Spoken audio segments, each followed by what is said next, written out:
बोली श्री लक्ष्मी नारायण विष्णु भगवान की जय। अजा एकादशी व्रत भाद्रपद मास कृष्ण पक्ष की एकादशी तिथि के दिन रखा जाता है। धार्मिक दृष्टि से यह व्रत बेहद ही महत्वपूर्ण माना जाता है। एकादशी का दिन भगवान विष्णु जी को प्रिय होता है और इस दिन उनकी आराधना की जाती है। साथ ही इस दिन लक्ष्मी जी की भी पूजा की जाती है। माना जाता है कि अजा एकादशी व्रत से मनुष्य के समस्त प्रकार के पापों का नाश हो जाता है। जो इसका व्रत करता है वह इस लोक में सुख भोग कर अंत में विष्णु लोक में पहुंच जाता है।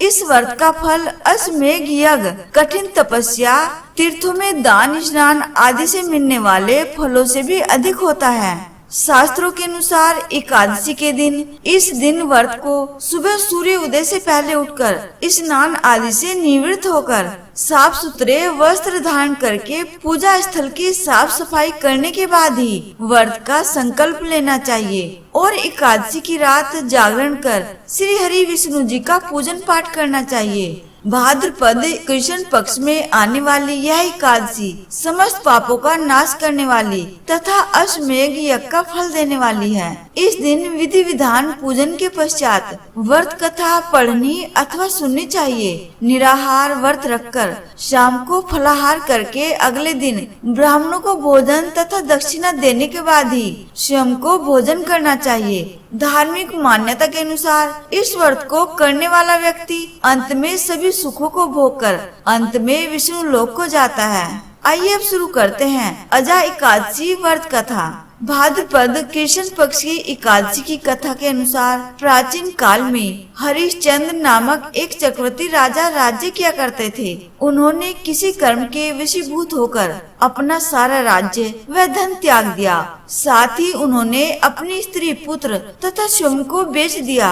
वह राजा चांडाल का दास बनकर सत्य को धारण करता हुआ मृतकों का वस्त्र ग्रहण करता रहा, मगर किसी प्रकार से सत्य से विचलित नहीं हुआ। कई बार राजा चिंता के समुद्र में डूबकर अपने मन में विचार करने लगता कि मैं कहाँ जाऊँ, क्या करूँ जिससे मेरा उद्धार हो सके।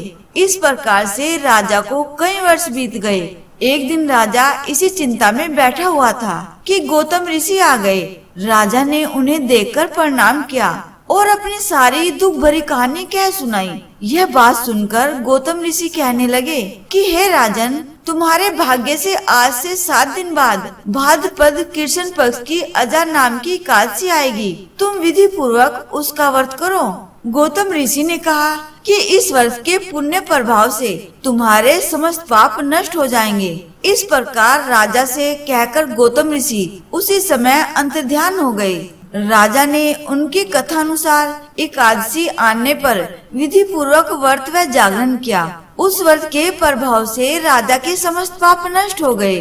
उस समय स्वर्ग में नगाड़े बजने लगे तथा पुष्पों की वर्षा होने लगी। उन्होंने अपने सामने ब्रह्मा, विष्णु, महेश तथा देवेंद्र आदि देवताओं को खड़े पाए एवं अपने मृतक पुत्र को जीवित तथा अपनी पत्नी को राशि वस्त्र एवं आभूषणों से परिपूर्ण देखा।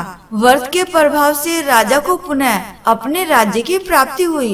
वास्तव में एक ऋषि ने राजा की परीक्षा लेने के लिए यह सब कौतुक किया था, परंतु अजा एकादशी के व्रत के प्रभाव से ऋषि द्वारा रची गई सारी माया समाप्त हो गई और अंत समय में राजा हरिश्चंद्र अपने परिवार सहित स्वर्ग लोक को चले गए।